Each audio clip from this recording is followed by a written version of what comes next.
Thank you so much. Good evening to you all. It is my great pleasure to be here with you tonight, this evening, and spend some time with you discussing the perspectives and prospects of what we hope for, NATO enlargement process that should include Montenegro as a next step. But I'm particularly glad to be here with you tonight because this is my first time ever in Canada and first time ever in Toronto, and it is really with great pleasure to be able to take part in the Atlantic Council event, which has always been everywhere a great partner of ours, Montenegro, and interestingly enough, I think about the same time this evening as I speak to you, our Prime Minister, who is visiting Washington, is speaking to Atlantic Council in Washington. I hope that it also tells a lot about our intention and about our active engagement to bring Montenegro closer to the NATO community, the Western community, in order to complete, hopefully, the process of integration of Montenegro into the NATO, as along with our intention and our ambition to bring Montenegro closer to the membership to the EU, which are both our foreign priorities. Some of you obviously are familiar with Montenegro, but let me quickly recall some aspects of our history. Montenegro is a very small country. 600,000 people, 650,000 people according to the most recent census. But it has been a very, very old country of Montenegro, of Europe, going back even to the 11th century, when what at that point was the first state, same area, first state that has roots or connection with nowadays Montenegro, Doclian state, was recognized by Pope Gregory VII. For everybody who studies history and institution development, Gregory VII was a very important pope because he was the one who, battling, he had a lot of political battles with rulers of what in that period of time was Europe. Actually fought about the question of legitimacy, and he managed to win that battle.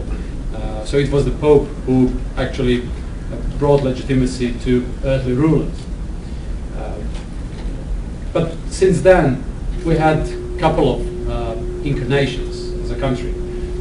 For a while, we also fell under the Turkish Ottoman Empire rule, but it was roughly about only 100 years, because very early in the 16th century, it was the people who lived in that part of Europe that decided to simply ignore the Turkish rule, the Ottoman rule. And interestingly enough, it was because they didn't like paying taxes to Istanbul. So in a way it was our Tea Party already in the 16th century. But recognized as internationally recognized country, international subject, Montenegro came to be only in 1878 at the Berlin Congress, which was again in a way a consequence, and European rulers at that time liked so much organizing conferences. I may touch upon that issue later on, connecting it with some of the today's problems in our wide region. But in 1878, Bismarck hosted a conference which, as one of the outcomes, had recognition of Montenegro, also recognition of Serbia and Bulgaria. But again, interestingly enough, as this year we mark 100 years since the First World War, Great War, broke out, and it was in Balkans. According to some of the historians, it was so-called Balkan inception scenario.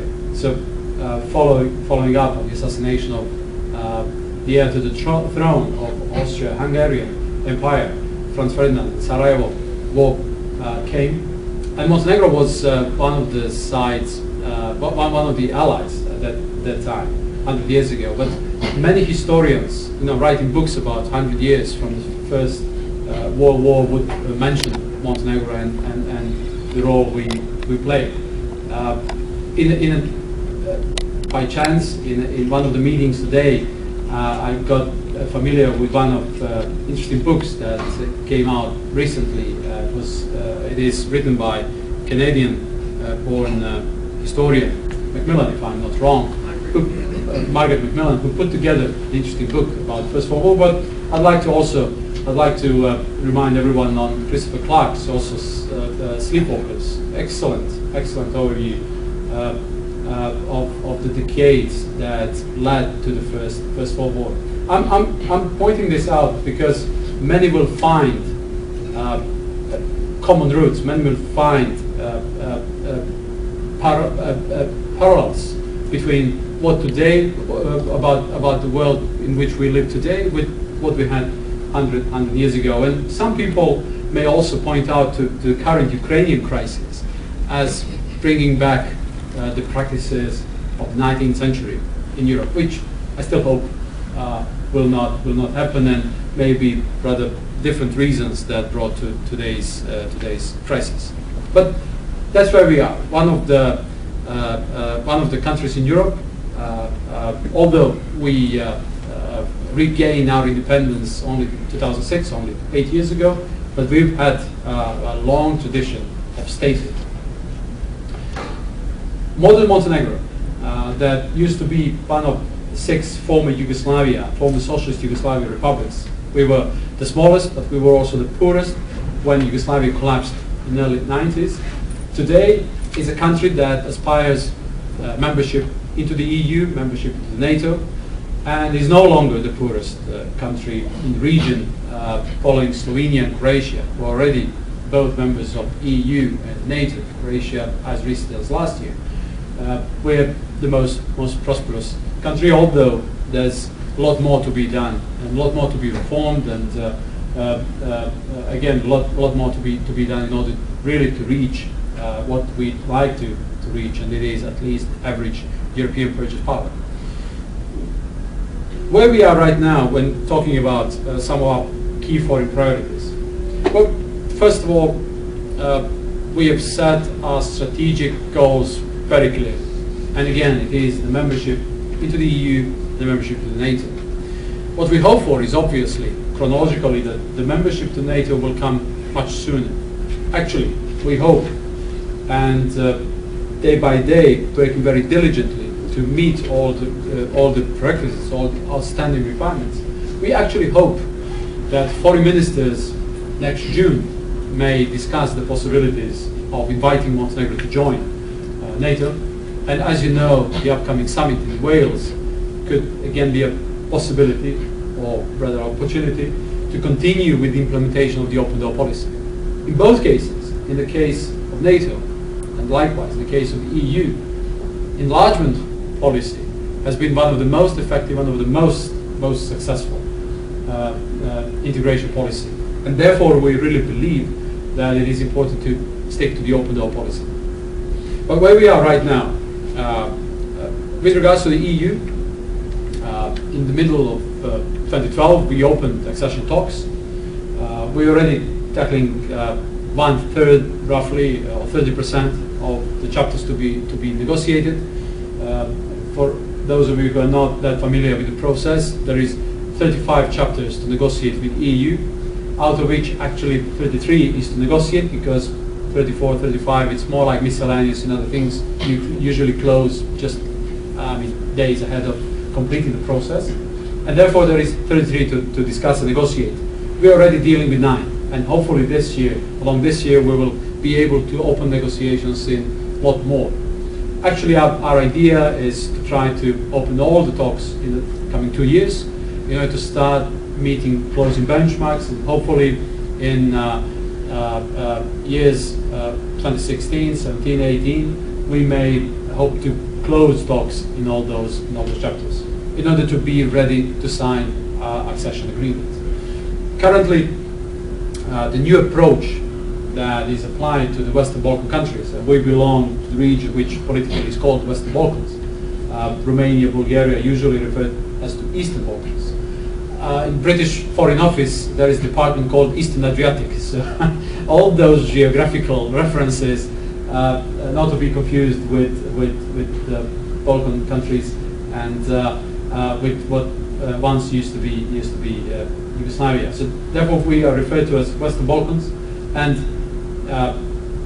for all those countries that aspire to become EU member states, like Serbia, like Macedonia, Bosnia and Herzegovina, Albania, Kosovo, a new approach is taken, and the one that suggests that you need to deal with institutional development, especially in the field of the rule of law, the field of battle against organized crime, corruption, judiciary. So dealing with fundamentals first. As time will go by, there will be also a lot of accent on economic governance in order to be able to meet requirements, and once you're ready for the membership, you won't be a country that may ask for a bailout just after you enter EU. So that's the new approach, and that should be applied to all the countries. And that's why it will take some time, but it is a good approach because it helps countries deal with those fundamentals already from the beginning. I'm pointing this out because it is also very important from the NATO point of view, because most of the member states of the NATO are at the same time member states of EU and the other way around. Of course, Canada is a country in its own, United States of course, Iceland's a different story, Turkey is still a different story, but there is a lot of countries in EU who would like to keep this common denominator of the set of values that being part of both organizations is actually means that you share the set of values, and both integration processes are based on the same set of values. Right now, talking to many people in Montenegro, because we've been actively engaged in trying to win as high public support as possible about the NATO membership. We actually refer to the NATO and EU as two compatible complementary processes, because there's no political stability and in the long run economic prosperity unless you're fully secure, unless you reach the level of security which is demanded. Therefore, those two processes we see as compatible and complementary. But again, we believe and we hope that NATO membership will come sooner, of course, than EU, because NATO membership will help streamline the process of further integration into the EU, will mean a further contribution to the security of both the Montenegro, Western Balkans, but we also believe the whole Mediterranean.